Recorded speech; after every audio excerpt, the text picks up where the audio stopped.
What's up everybody, and here we are back at it again with another video. In this video I'm going to be going over how the Dallas Cowboys have just signed USFL MVP KaVontae Turpin. Make sure to hit that like button and subscribe if you have not already. So, KaVontae Turpin was the USFL MVP, and y'all know that I followed the USFL closely, and KaVontae Turpin may have been the fastest player in the USFL, great in the open field. Looking at his stats in the USFL, he had 540 yards receiving, 44 catches. Now, by NFL standards, that's nothing that insane, but you got to remember the USFL, first year of the league, it was only 10 games, and the Generals were a heavy running team, so it took away from that. And in the rushing game, he also had 129 yards, so in all-purpose yards, he had close to 700 in total. And then if you look at his turn game, he was very good there. So there's been a lot of USFL players signing with NFL teams, but I wanted to address KaVontae Turpin signing because he was the USFL MVP, a really fun player to watch.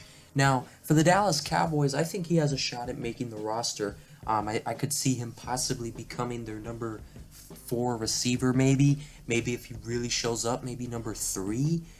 Because they got CeeDee Lamb, they got Michael Gallup. Those are definitely their number 1, their number 2. Now they drafted Jalen Tolbert, I believe in the 3rd or 4th round of the NFL draft. So you would think Jalen Tolbert would outdo KaVontae Turpin, maybe, but maybe Turpin can outdo him with that speed. I know one thing: KaVontae Turpin has a strong chance of making the roster because of what he can offer in special teams. His speed is very, very impressive. Now, as happy as I am for KaVontae Turpin and all these USFL players that are signing these big contracts in the NFL, or not big contracts, but signing contracts that are big for them heading into the NFL, as happy as I am for them all, it hurts to see the USFL losing all their star players like this, because these players are going to go to the NFL, and most likely they're not going to be starters. They're not going to be, making a huge impact, even if they make the 53-man roster. And in the USFL, they can make an impact.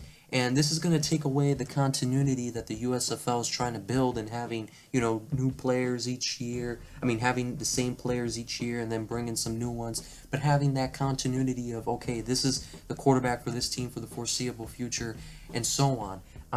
So losing these players is going to hurt the USFL, is the truth of the matter. And I would almost prefer, as a fan, to see these players stay in the USFL, because they do more for the game of the USFL than they'll do for the NFL. The NFL, we have enough stars. We're trying to get the USFL up off the ground and be a really awesome football league during the NFL offseason, and it already is, and I'm sure it will continue to build, but it's going to be hard for them to build a foundation of, names if whenever they get a star player, the NFL takes them. Now, don't get me wrong, I don't blame any of these players for taking NFL contracts, because you can be the best player in the USFL and you'll still be paid way less than even maybe a practice squad player in the NFL. So, but yeah, it is kind of a shame to see this happening, but it is what it is, and I'm happy for KaVontae Turpin. Hopefully he can make the Cowboys roster.